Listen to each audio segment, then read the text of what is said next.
not working. 1, 2, 3. It's working. It's like Tony Robbins used to say about the signal light. Honey, go and check if it's working. And honey goes to the back of the car and says, it's working. It's not working. It's working. It's not working. Do you get the joke?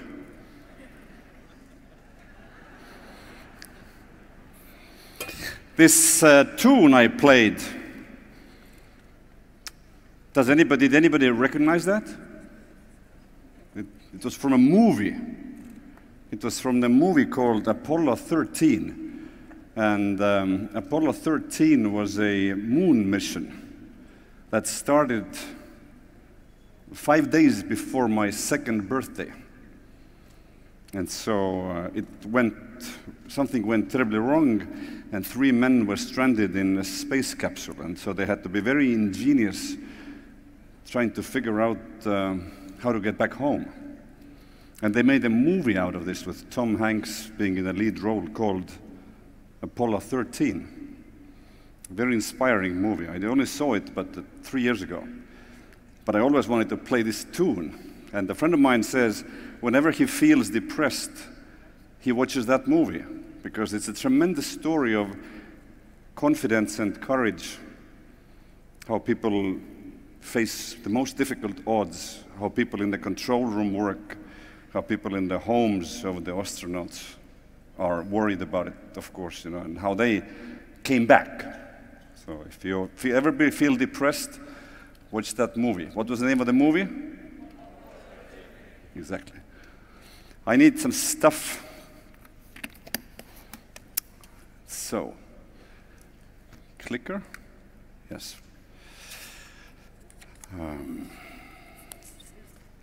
My name is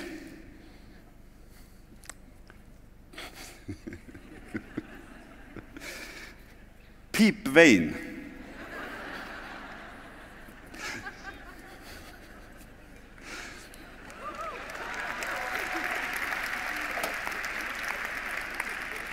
I used to live in the United States as a young adult between 22 and 25, go to school, work there.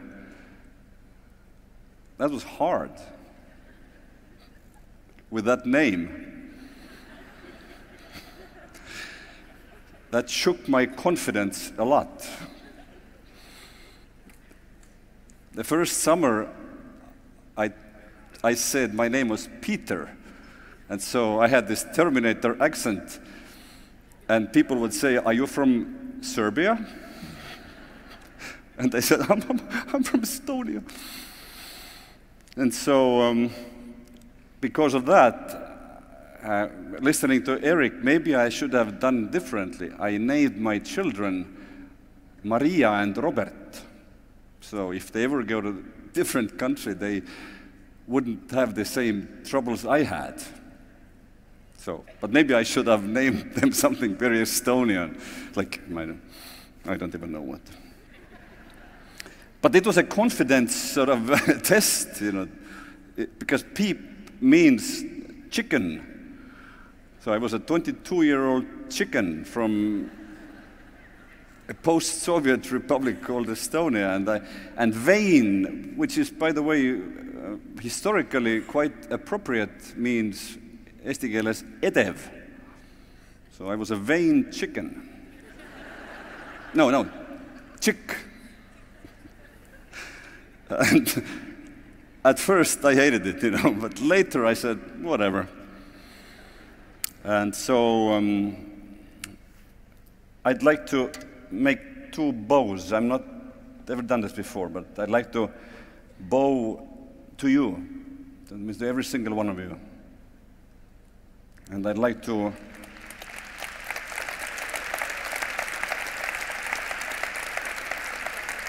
thank you. And I would like to bow to my teachers, all my teachers, school teachers, music teachers, but primarily the teachers of that field, of the self-development field. And there are many. 3 most important ones are Stephen Covey, with his book, 7 Habits of the Highly Effective People, And then Tony Robbins and his seminars, which has been impacting me very, very much. And then lately, now passed away, Ralph Metzner, Dr. Ralph Metzner. These would be three of my most important teachers.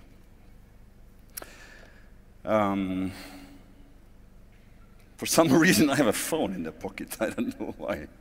I'm going to put that away. So, my intention is actually very simple.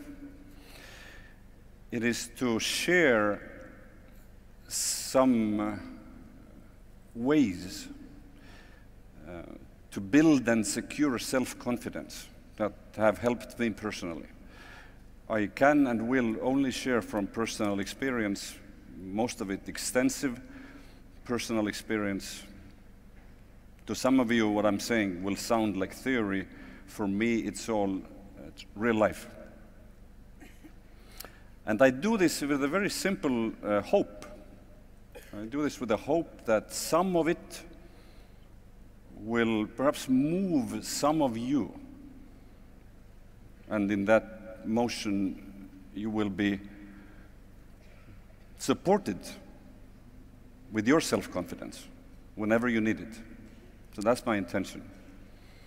There could be no other intention that is worthwhile coming here in front of you. And Monica, thank you. She said, you have to take it seriously, because there is 6,000 people, or perhaps a little less, paying attention to you. And this is 6,000 human hours. So you better do good, boy. So it didn't help very much with my confidence, you know. But it made me take it very seriously. Well, I would take it seriously anyway for other reasons, but that helped. You know, it actually really helped. I had a very interesting meeting this morning. I met one of my childhood heroes, one of the most prominent basketball player of this country. His name is Heino Enden. He is my Facebook friend. I never met him in person. So I go to swim in the pool and I see him in the cafe, Leon Cafe right here, and I sit down with him. So like old friends, you know. And I asked him a question relating to this story today. I asked, listen, I enjoyed your play. He's 9 years older than me, so when I was 15, 16, he was 24, 25, playing the big game, you know. I admired him a lot. And so I asked him, how did you secure your confidence? Because I needed to talk to you about this today. And you know what he said? He said, I never really had to. So like, what do you mean? He said, I never had to, you know. Always had it inside of me. And I told him, like, as if he was my old friend, I said, you lucky bastard. I had to work for my confidence hard in different ages and different realms. So I'm going to share some of the stories where I had to really work hard, and I mean it, you know. It's been difficult. I'm not saying this to ask for sympathy, I'm just giving you context. And I'm pretty sure that guys like him are a minority. And guys like me, and perhaps you, are majority. True or false? True? Yeah. And so why confidence? Like Roland said, I've been away from work, learning music, not working much, not having commitments, not having clients, not having obligations. And it's quite comfortable like that. And so I sort of forgot about how it feels to be not so confident. Because when you sit on a sofa at home and there is no threat, there's no conflict, no challenge, it's okay, right? It's no big deal. Whenever you step out of this and you go to new levels and you go to new challenges, it's going to feel scary. And so one of the reasons I took this topic is because Roland said that he had done surveys, and self-confidence was on number 1 or number 2 issue that people said that's important to them, that's difficult. And for me, why it came up was the music lessons. I started taking trumpet lessons 4 years ago, piano lessons, now I take singing lessons. And trying to play in public, maybe Roland said this about him as well, it's difficult. It got me scared. And I suddenly understood people who say, public speaking is scary. You see, it never was for me. Maybe like basketball was never for Heino, but other things have been scary for me. And so suddenly it came to my attention that this seems to be extremely important topic. And that's why I took that. A couple of things for context also. Self-confidence, or really sort of lacking it, has several problems. Number 1, if it's really low, then you will not step up whatever it is that you need to step up for. If it's medium, shaky, then when you do step up, you will get suboptimum or not so good results. And so it's worth, especially in important cases, striving for maximum, hopefully, maximum confidence, securing it as much as you can so that you can undertake whatever you need to do and you can do it well and you can grow in the process. So that's my story.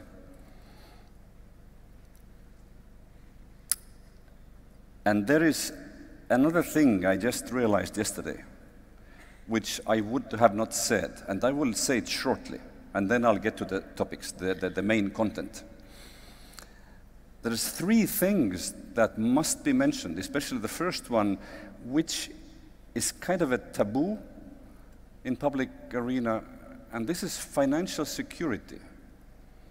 I'd like to say not so much of having money, but having your financial affairs in order, having an income-generating ability, spending less than you earn, and so on.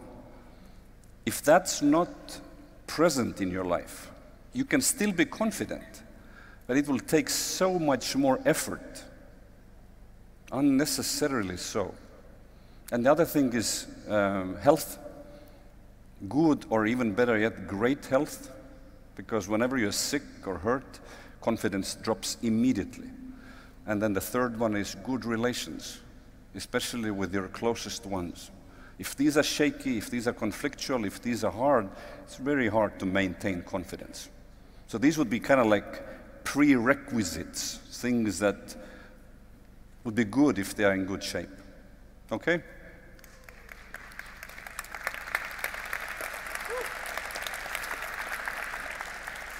I forgot. I really forgot. I'd like you to applaud, not to me, not to you. I'd like you to applaud. There are about 70 volunteers that are assisting with this event. You know, these people are doing a job that goes unnoticed and unrecognized. I've done many events. I know how important it is. And so let's give it up to the volunteers. Thank you. Thank you very much. I'd like you to think of 2 numbers. Number 1, think of this November, October, September, this last couple of months. And from the scale of 1 to 10, how confident have you felt inside of yourself this fall? 5, 9, 3, 13, maybe, from 1 to 10. Okay? And the other number I'd like you to think about is how do you feel now? And see if there is a difference. See if it's a little bit higher. I'm assuming it's a little bit higher because it's safe, it's motivational, it's being great speakers, great content, great music, you know. Think about that. And I might ask one thing about this before I finish. So 2 numbers, okay? So I picked up 7 things, and they are here. Some of this will be repeating the previous speakers, and that's okay. The words are not that important anyway. Number one, if you want to be confident, be yourself. Maybe that's all there is. If we only speak today about that, it will be time well spent. Be yourself. Number two, develop better self-control and self-awareness. Number three, continually learn to design and create a better future for yourself and for people around you, and better self. This title, Better You, I think it's a great title, Better You. Number four, which in a way is the heart of this topic, tame your fears and occasionally do the impossible.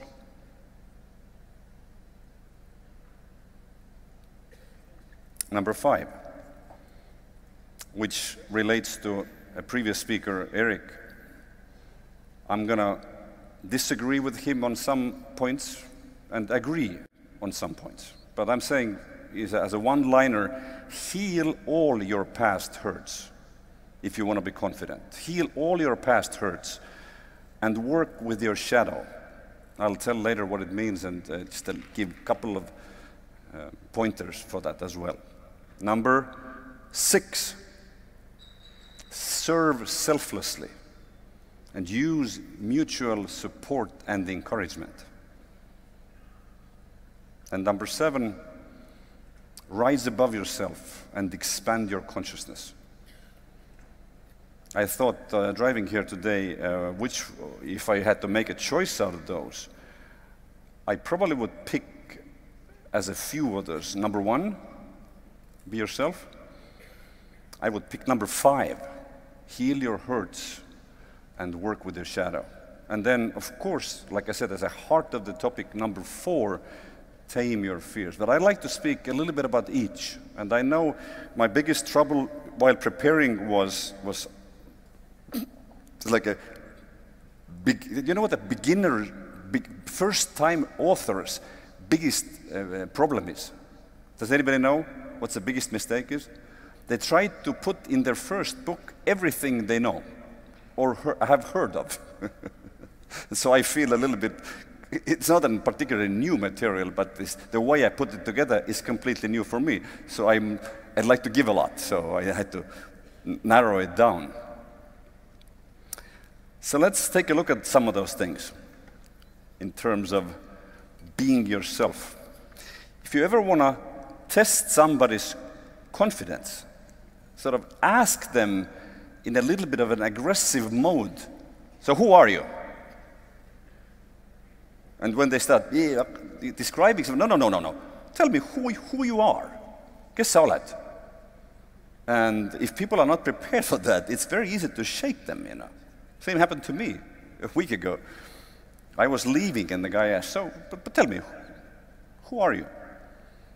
And I gave him my standard answer. I said, I am that I am. And he said, don't give me this philosophical bullshit. I said, no, I mean, this is the final answer. I can give you all other answers in the meantime, but that's my answer. I am that I am. I am. But of course, let's be friendly with this guy, and let's look at this question in a more day-to-day practical ways.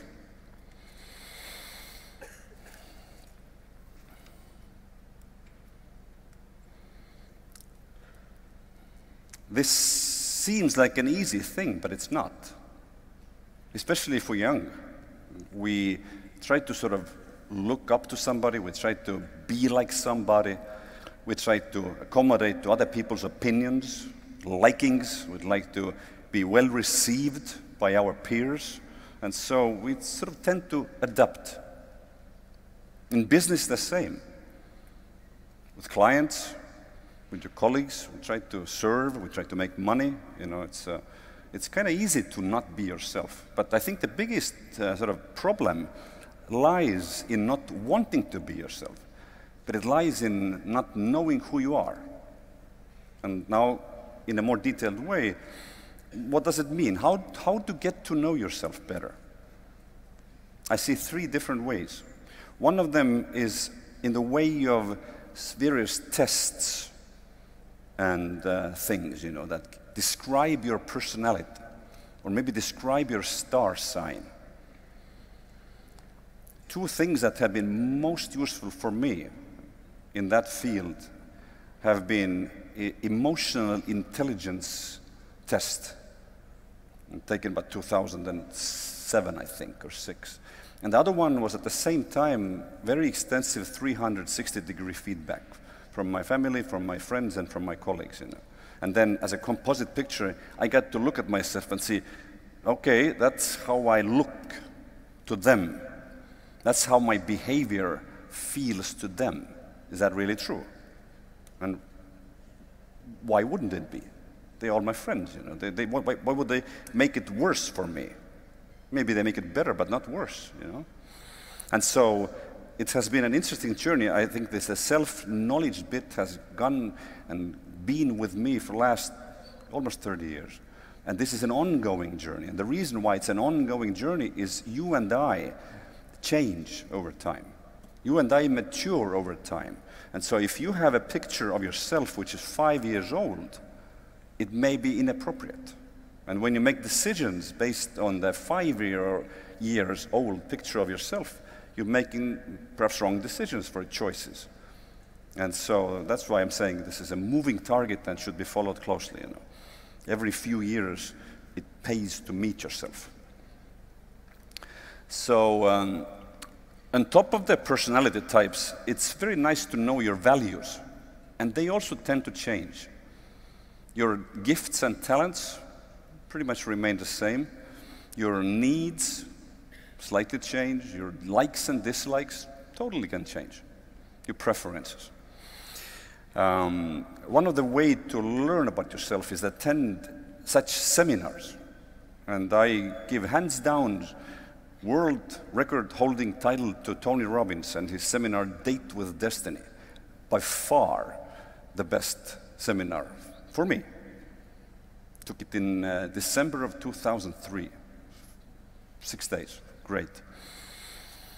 Books. Who has met themselves via books? Literature, self-help books. Yeah, me too. And one of the two books that have influenced me most, one of them is Stephen Covey's 7 Habits of the Highly Effective People. Has anyone read that book? I'm sure, yes. Got it when I was 23 from the president of the company I worked for with a personal inscription. Still have it, you know.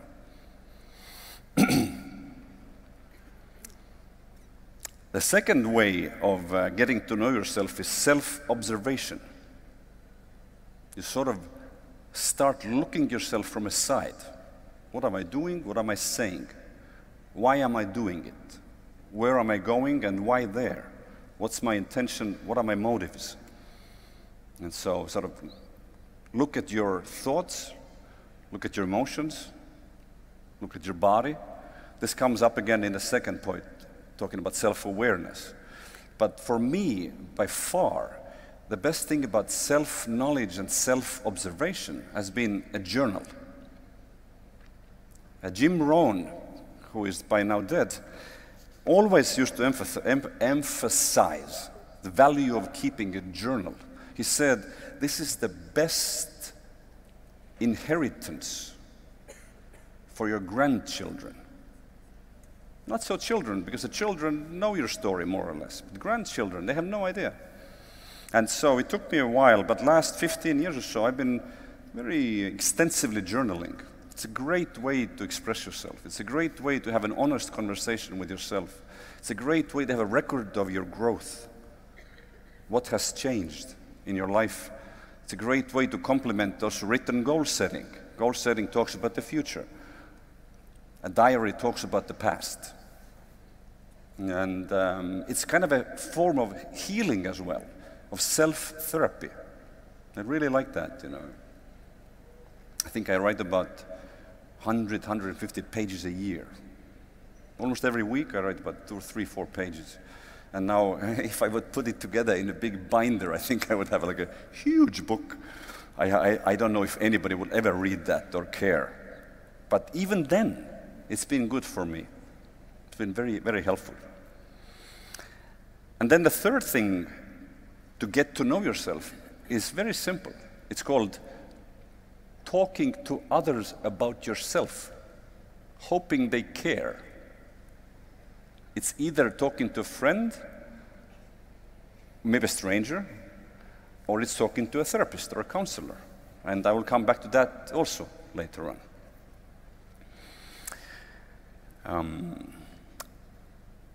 I had to learn it the hard way. Not that difficult, but when I was 16 in 9th grade, I experienced like this very, very nasty rejection and this sort of putting out and feeling sort of like a weirdo and not being accepted in the leaders group of my class. And so it took me about 2 years to come out of this. But what I did at the time, which I don't recommend to adults, in fact, I don't recommend it to kids either, because I assured myself that I can do it all by myself, that I don't need anybody.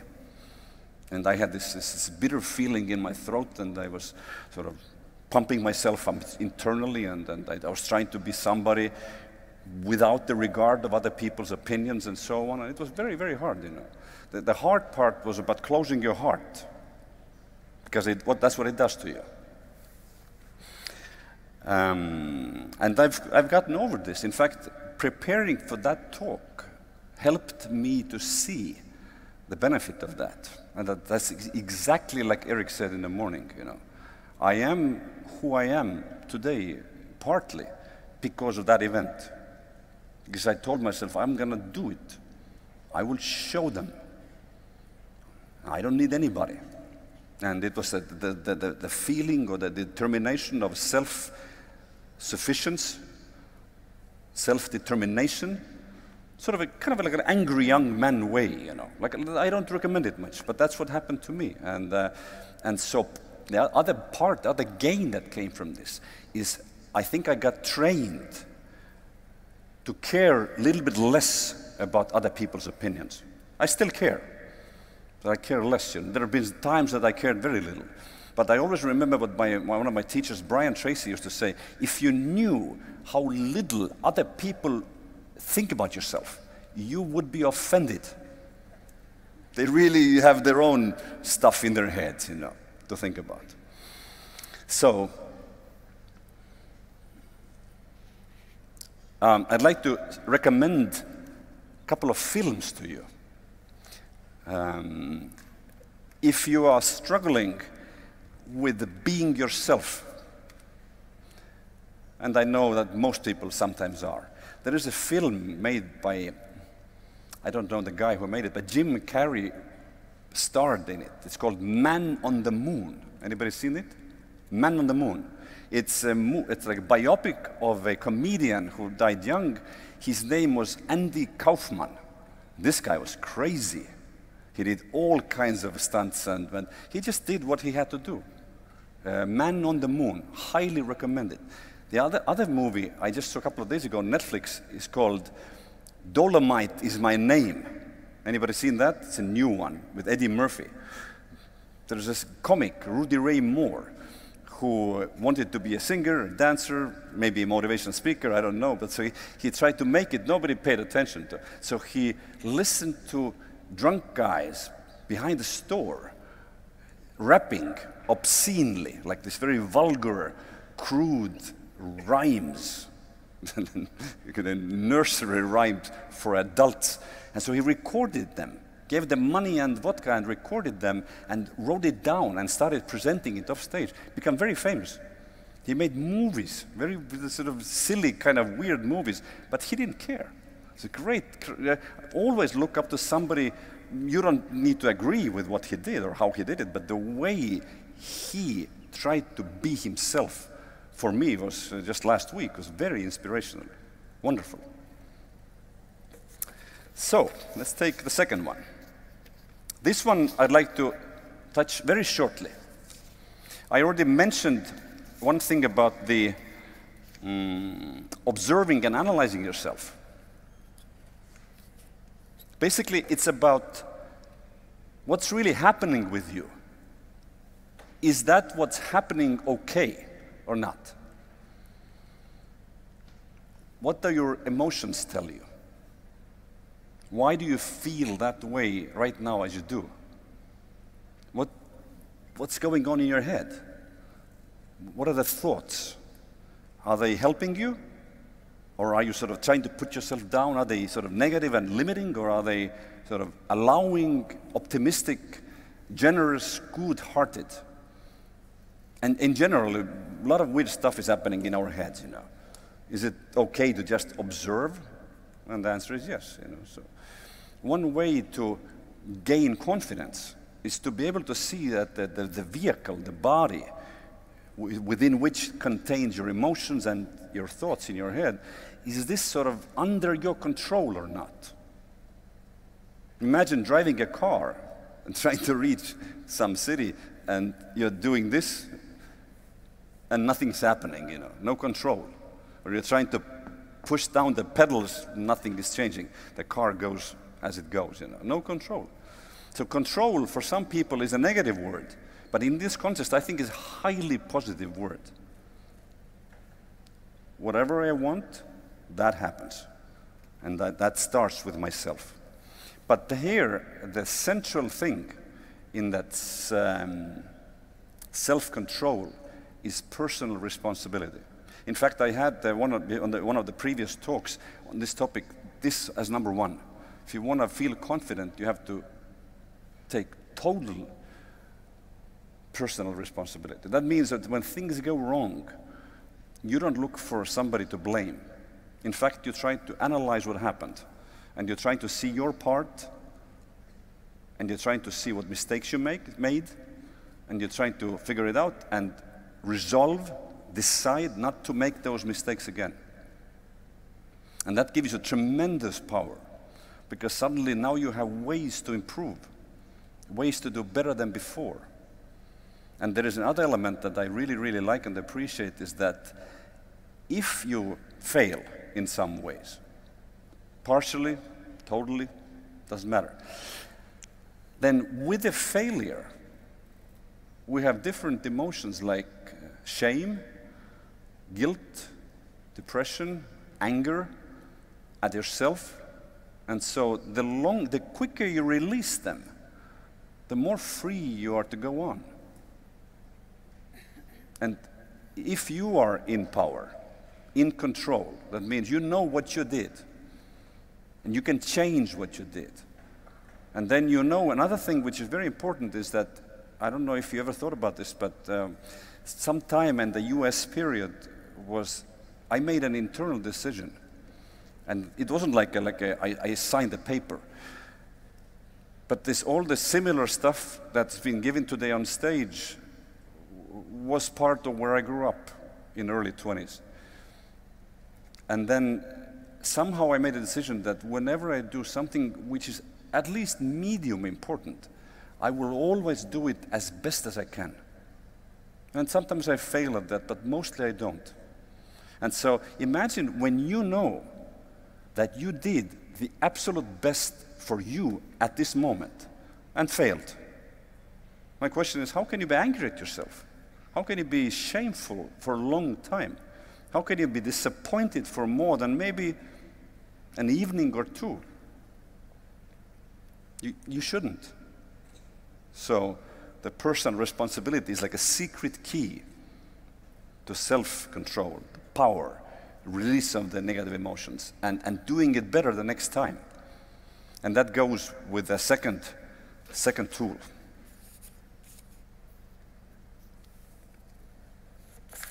Number 3. This used to be my favorite topic. Design a better future.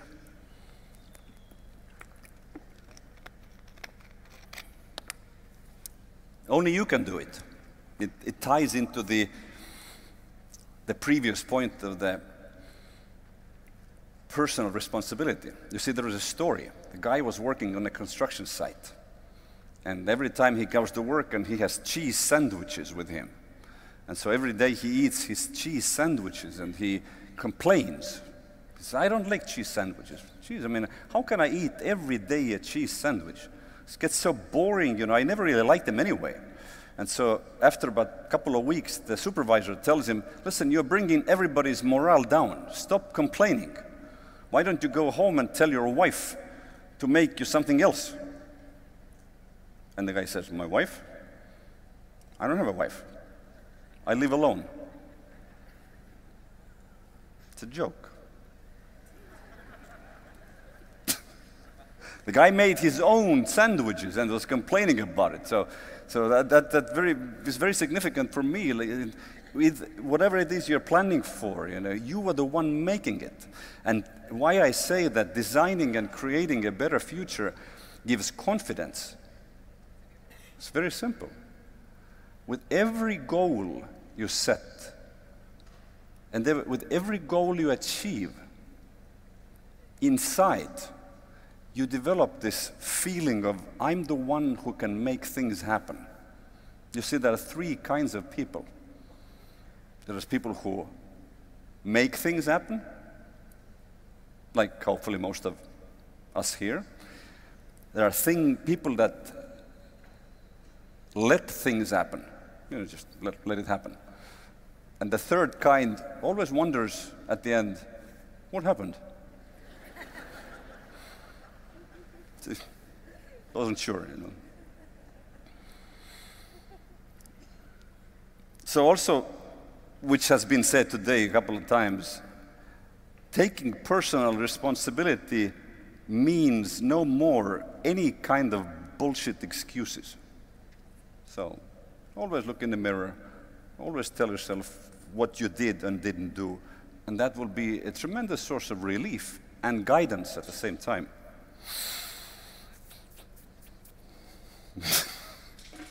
So we're talking about creating the future.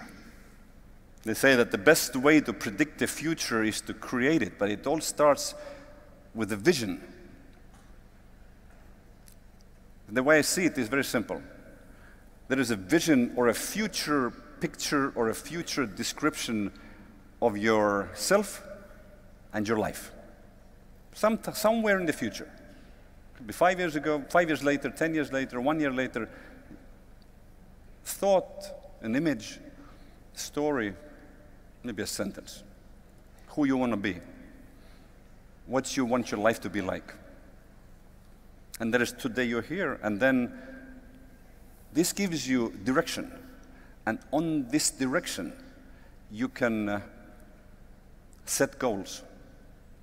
The question is, how high? What kind? And I'm going to come back to the earlier point, saying that if the more you know yourself, one of the biggest benefits is that you can make better choices for you. The self-knowledge you have today about yourself will guide you in making good choices for goals and everything else as well. And then you will not be disappointed when you get it. Sometimes people want something, get something, and they say, I didn't want it, sorry, I made a mistake. Happened to me, Stephen Covey says, it's like climbing the ladder on top of the ladder, only to discover that the ladder is leaning against the wrong wall. Very, very sort of eloquent figure of speech.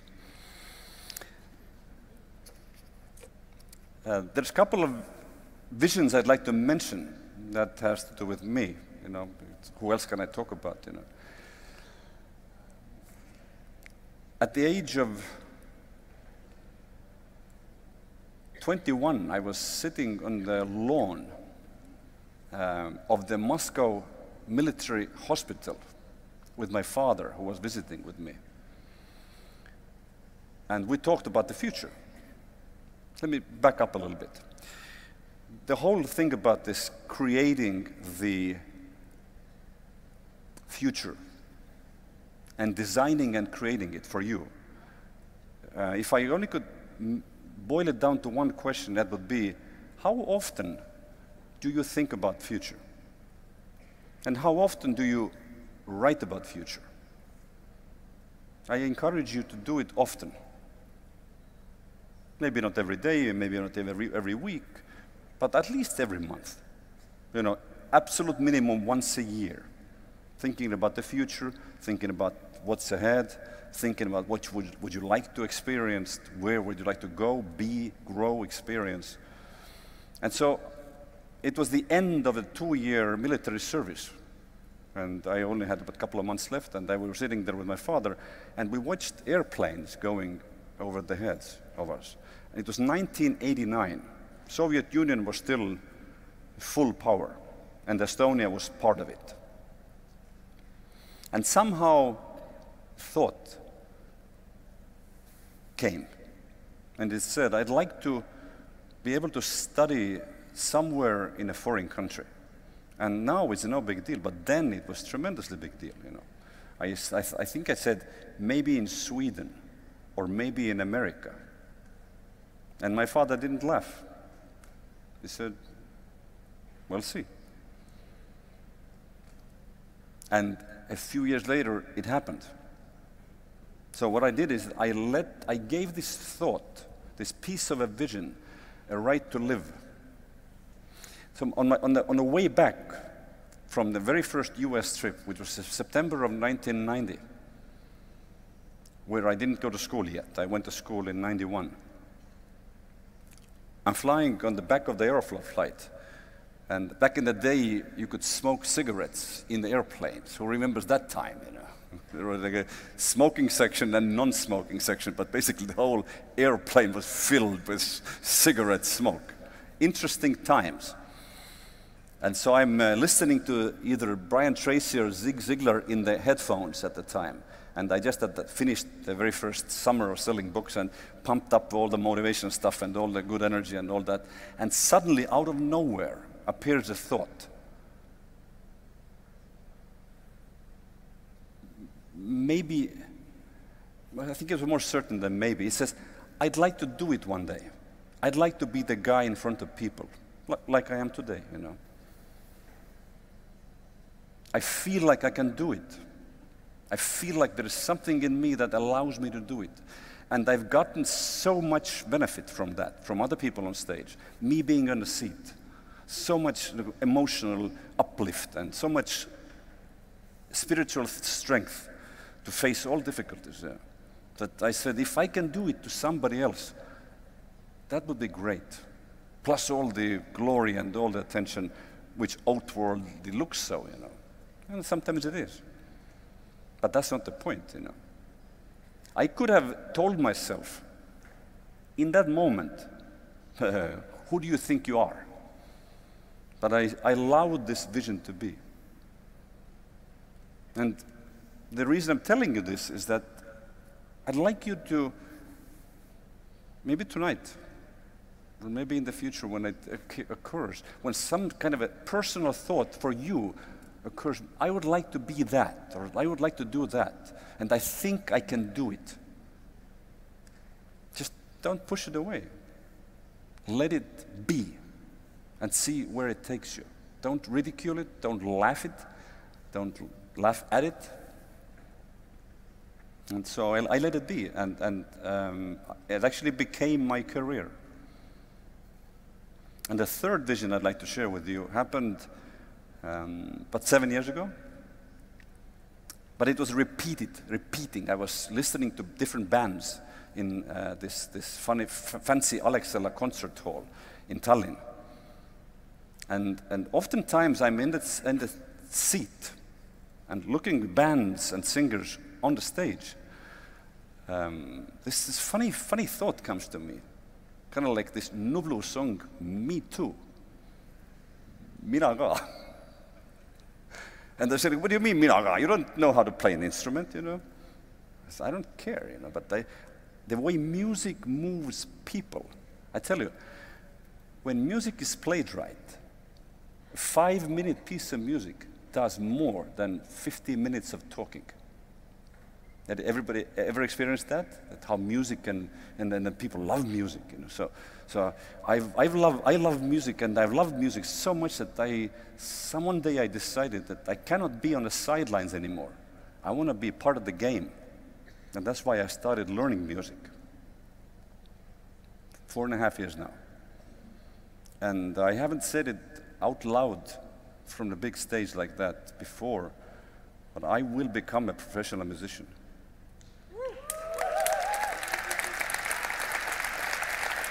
I will play music without speaking much so that it moves people. I don't care if it takes 10 years. 10 more years.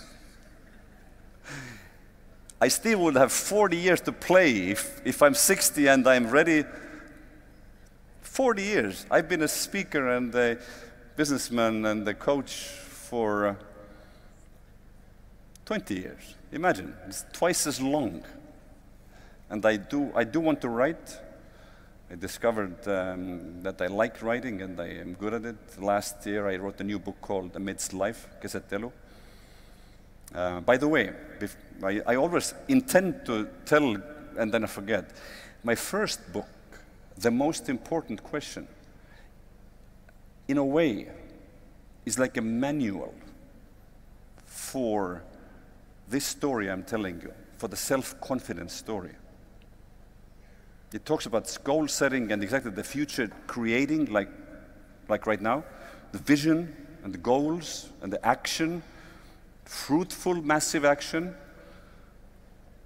results, and new realities. That's what it talks about. It's like a manual, really. If you want, it's available on the book stand. I will be, after the event there, meeting you and signing books if you want. That one is both in English and in Estonian. The new one is only in Estonian so far.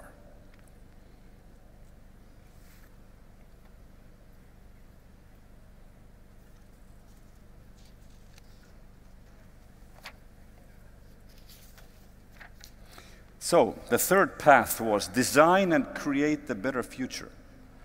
So whenever you, like I said, set your sight to something, small or big, accomplish it on time or later, you will build up this feeling in your sight. I'm the guy or I'm the girl who makes things happen. I'm a results getter. I can be relied upon. I trust myself. Others can rely upon me. Others can trust me. Together we can make great things. It's a wonderful sort of backbone-ish, strong feeling that in the difficult times especially will guide you to go forward. Number 4. Like I said, this one is in a way, the heart. If I only could speak to you about confidence for 5 minutes, I would say learn to tame your fears and learn to, not learn, this is a bad word, and occasionally do the impossible, seemingly impossible for you. There is a tremendous power of doing something that everybody else thinks is impossible, and you fear that it's impossible, and then you do it, and it works out. So like, I can do that. I remember the first time in the yoga, there was this thing, when you have to jump between your arms with your legs straight without your butt touching the floor. It's tremendously difficult. The first time I did it, I just couldn't believe it. It's just like, I could do that. It's amazing. But taming your fears comes back to my son. When Robert was 10 years old, I asked him, they did him a small workshop. I said, Robert, I didn't say, what are your values? And I said, Robert, what kind of people you appreciate? What kind of people you respect? What are the key characteristics that you look in people and you think, these are good people? And he was 10. He said 3 things. He said, first, I appreciate people who are kind in their heart. Second, I appreciate people who are courageous. And third, I appreciate people who are honest. 10-year-old kid. Pretty amazing for a 10-year-old kid. And it was a quick answer.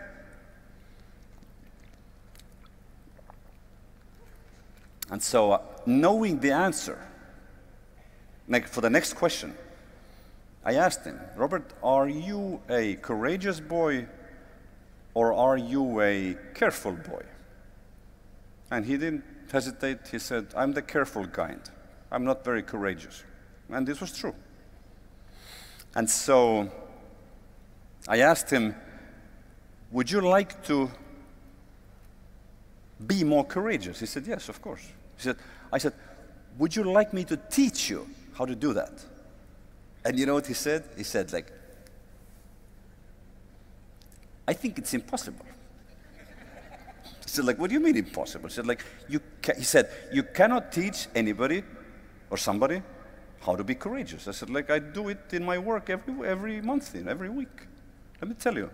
And then we did a 10-year-old kid version of this seminar. And I said, if you want to be courageous, you have to do what? Little feats, in Estonian it sounds better, little feats of courage. Eesti keeles väikseid, mis asju, julgus, ütleme kõik koos nagu Ameerika koolis oli, väikseid julgustükke, on ju? And this is the two ends of the small feats of courage and the impossible. You need both.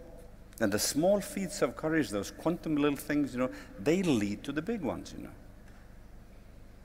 I did firewalk. I was so enthusiastic about Tony Robbins' seminar and firewalk that I found the guy who taught him. And the very same fall I went to his seminar. His name is Tolly Burkan. Taught in 5 days how to teach others to walk on fire. I think maybe about 15,000 people have walked on hot coals in my seminars. I myself have worked on hot coals many, many, many times. I have been burned sometimes. It's nasty. It's not as easy as it looks, from outside. It's not a trick. You can get hurt. But it's a beautiful metaphor, both for the small change and for the impossible. Because when I first heard about walking on hot coals, I was like, this is impossible, There's no way you can do it. This lady was talking very excited. We in the corporate seminar, he worked for Johnson & Johnson. We did this, and my friend's wife. And I was a little envious, How do you do that? And then later on, I ended up in a Unleash the Power Within seminar. And later on, I started using it in my own seminars. Wonderful thing, This, what Roland mentioned here, This today is personally extremely important to me.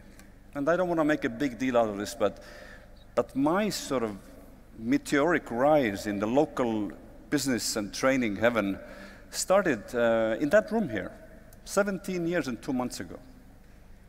Me and my team sold 3,200 tickets, and we had another 300 people in the room, volunteers and friends, And I did a seminar kind of like this, alone, 4 hours in the morning, 4 in the evening.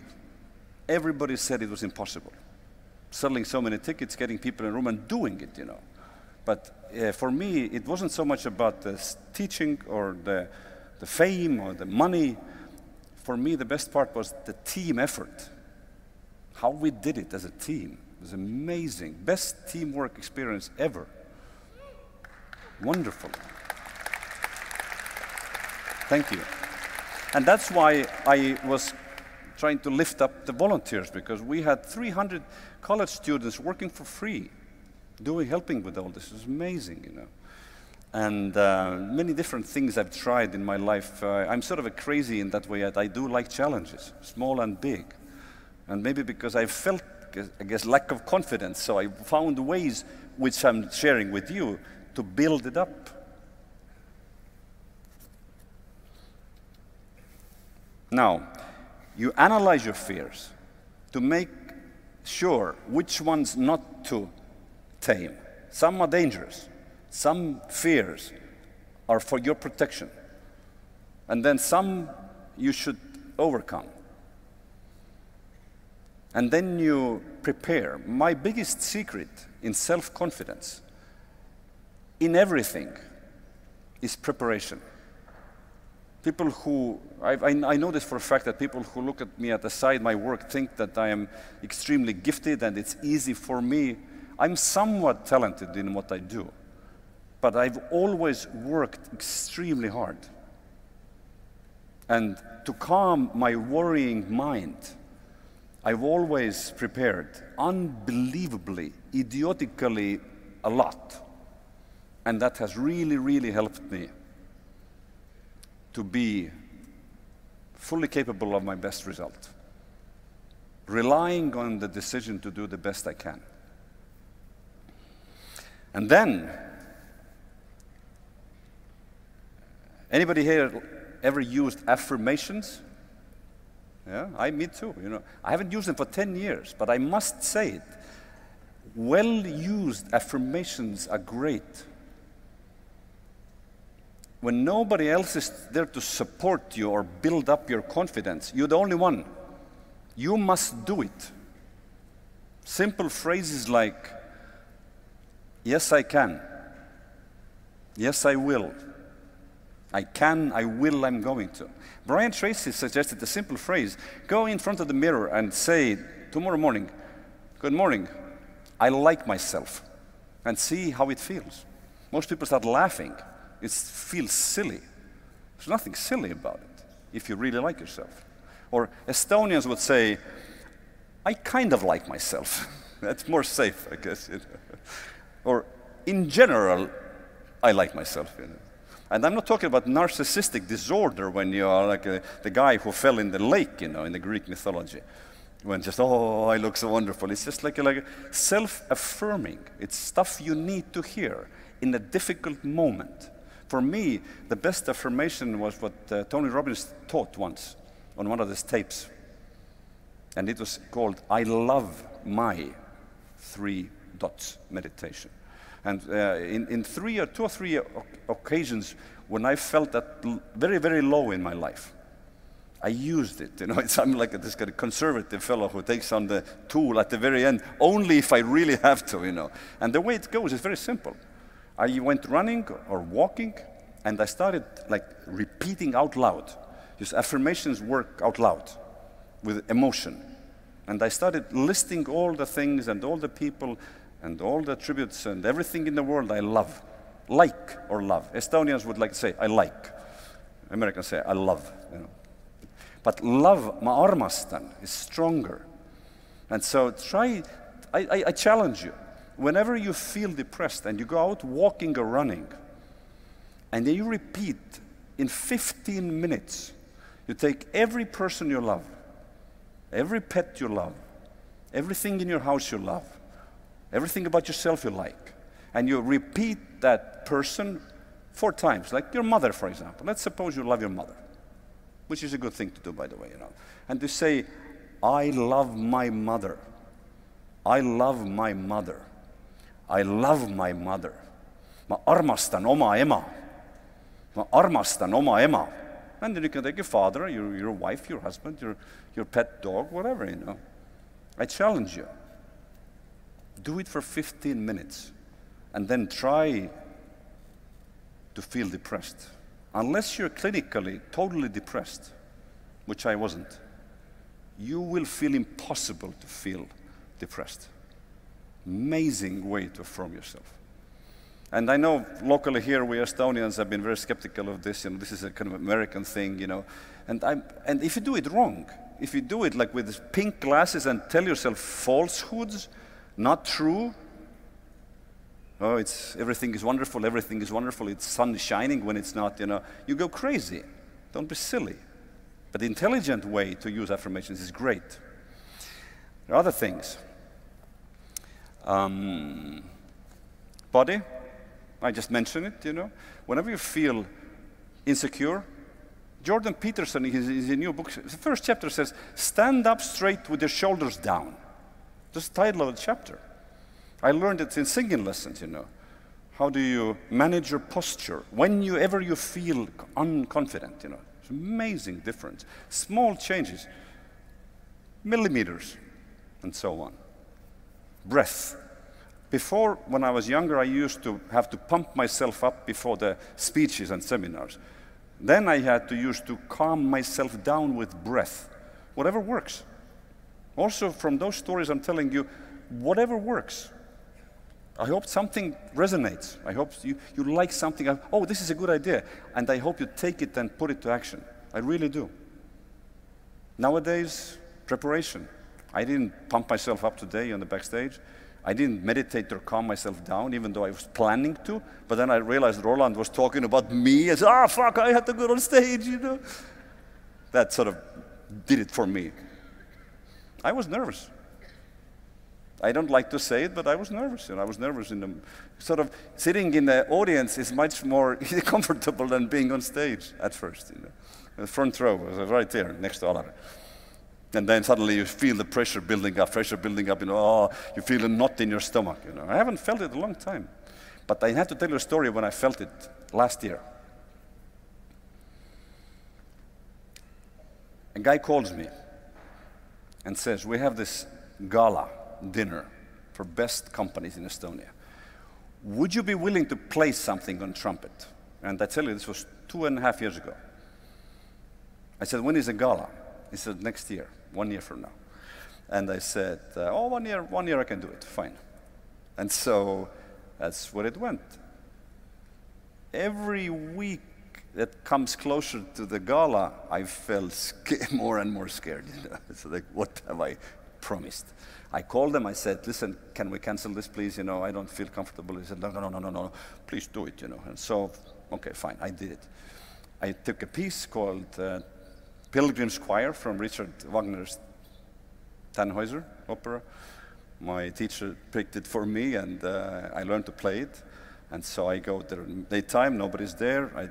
Kultuurikatel, I played, sounds great, go home, put on a red velour jacket, glasses, and then time comes, and I get ready.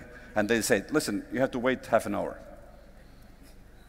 And imagine for an athlete what it does, and within that half an hour, I almost cried. It was last March, it was 1.5 years ago. And so I played it more or less okay, but the fear in my eyes is visible on the video you can see on YouTube. And my children reasonably so asked, Dad, why did you put on the deer in the headlights video? I said, I don't know. I just wanted to share it with the world, so you can look at it. And so for me, this was kind of an impossible, but I got it together, and this was when I first started feeling about the confidence might be the topic that I need to share with people. One more thing.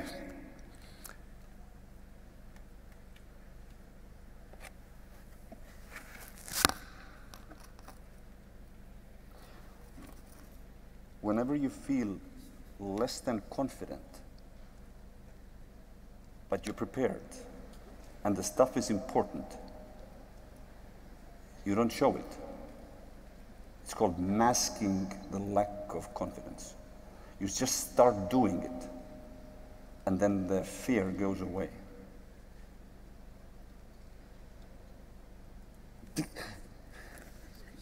When I was playing piano, then every time I made a mistake, I would roll my eyes like a little girl and stop.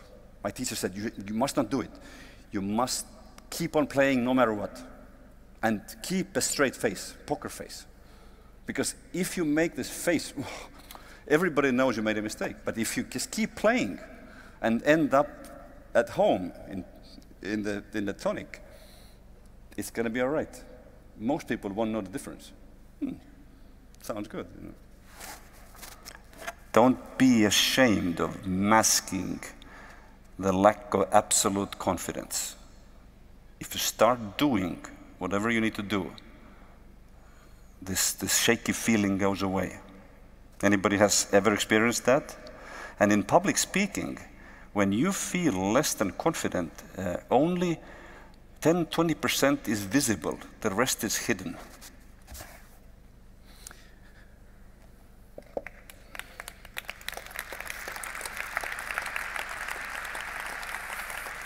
Number 5, heal your hurts. I strongly encourage you to step on the road of reaching a point in your life whenever you think about anything in your past, It causes absolutely no stress, no shame, no anger, no despair, and this can be done with proper therapy, proper counseling, proper guidance. I do encourage you to, this is where I disagree with Eric, to take your past things that still hurt under the radar, under the microscope. Try to understand what happened. What was your part? What was influencing other people that might have wronged you? How today is different. What you've learned, what you've become. Practice forgiveness and move on. Move from hurt and anger to neutral, and hopefully from neutral to grateful. I've done this for the last 17 years, and it's been one of the best things I've ever done in my life. Now, I forgot one more thing. I wrote a 10-page article yesterday as a content of this talk, like a speaker's notes. It contains books I recommend, seminars I recommend, all the points sort of described better than I can do it verbally on stage. Would you like to receive that? You will get it tomorrow or the day after by email from the organizers.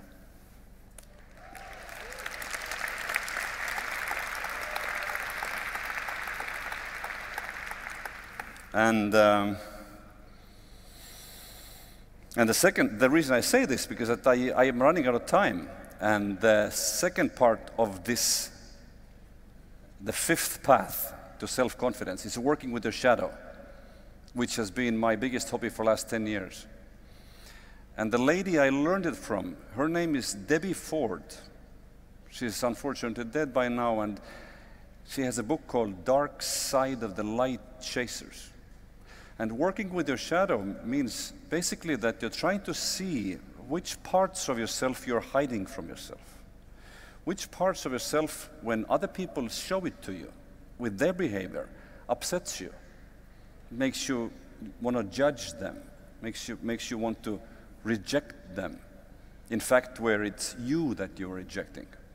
So I will only say this, and whoever feels interested can look at those books and things, you know. So when you have worked with your shadow, ultimately, and I think I'm on a halfway or so, then you reach the point where no person upsets you, makes you angry, unless they step on your toes or punch your nose. If they just do their weird behavior, mind their own business, not crossing your boundaries, then you will not get upset. And the good part about this is that you will not attract them to your life.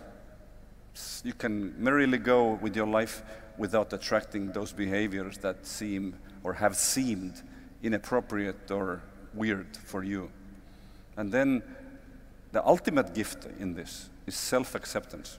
Accepting myself with all the positives, with all the negatives, having them under control so that they don't control me, that I can be the light who shines.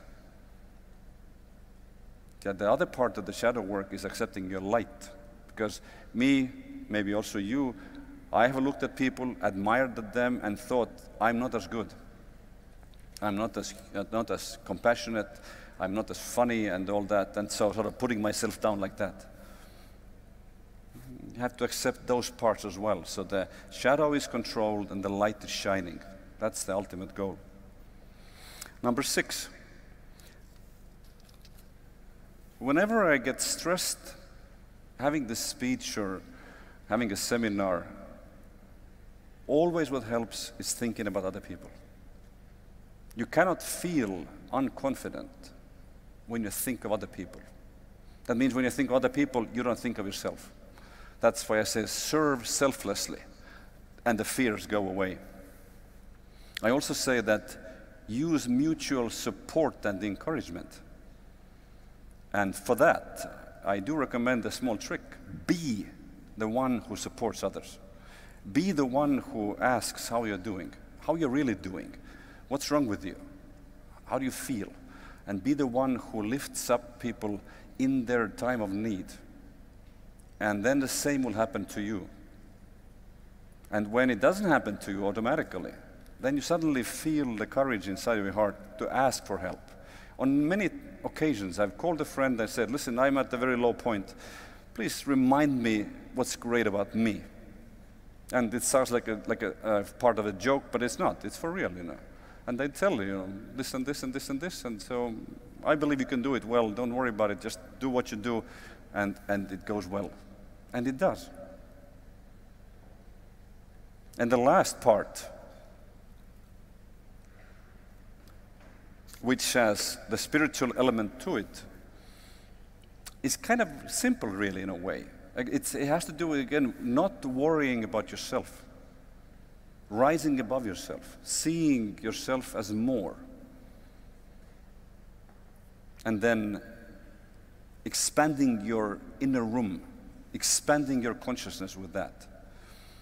Now, I'm sort of about to wrap up the story with this guy in the morning, and also before when I prepared. I believe that the true confidence is calm. I believe that the true confidence is kind. It's helping others. It's not loud. It's not arrogant. It's not boastful.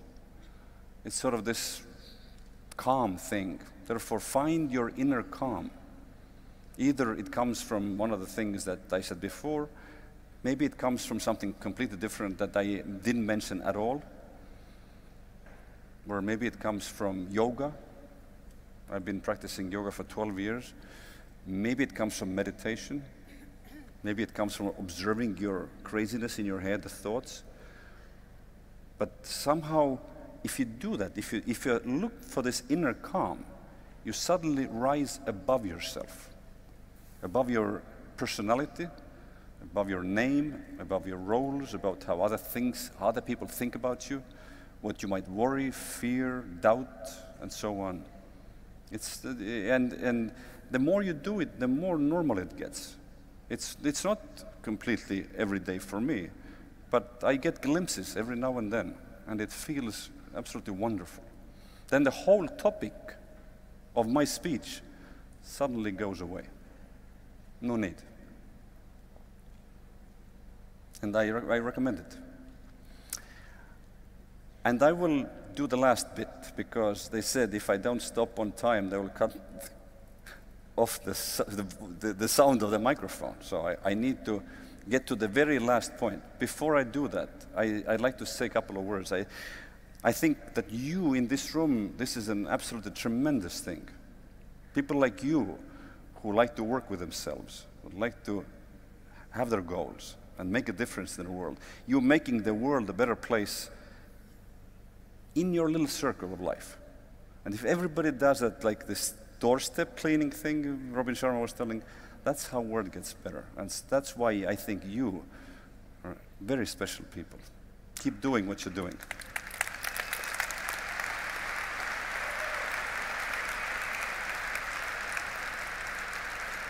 And as a last order of business, I drink a little water and I play you the deer in the headlights song.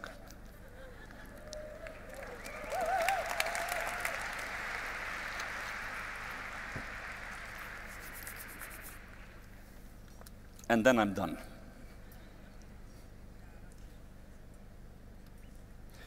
Always the orchestra makes a few.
Thank you.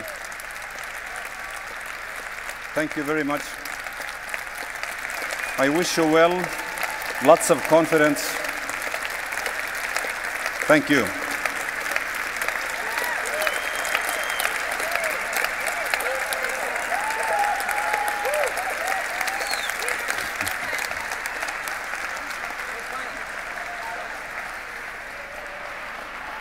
My building. Let's make a picture. What? Picture. Picture. Picture. Picture.